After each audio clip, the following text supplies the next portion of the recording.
na dito sa ating bayan, wala pa po akong kwentong narinig na naging maganda ang buhay ng mga mamamayan na nasasakupan ng minahan. Ang bansa ba natin ay yumaman?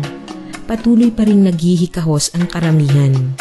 Ang alam ko, iilan lamang ang nakinabang at karamihan pa sa kanila ay mga dayuhan. Itigil na natin ang lokohan pagkat wala tayo pare-parehong patutunguhan.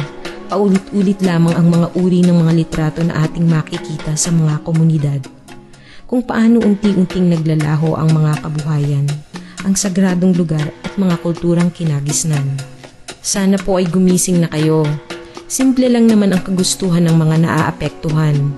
Huwag ang lupang ninuno at pagkawala ng kasarinlan.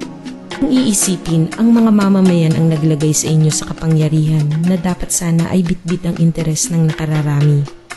Ngayong kailangan namin kayo, anong laban namin sa isang tulad ninyo? Hawak nyo ang kapangyarihan na mabago ang naging madilim na buhay ng mga katutubong ito dulot ng mina. Ngunit nananatili kayong bulag at bingi sa kanilang mga panawagan. Wala sa apat na sulok ng inyong mga opisina ang kasagutan. Minsan ay subukan nyo silang puntahan at tanungin ang tunay na kalagayan. Pakasakali, mabuksan ang isipan ninyo at kalooban. Ano nga ba ang tamang kasagutan sa kanilang napakatagal ng panawagan? Sa ngayon ay hindi natatapos dito ang laban ng aking mga kaibigan.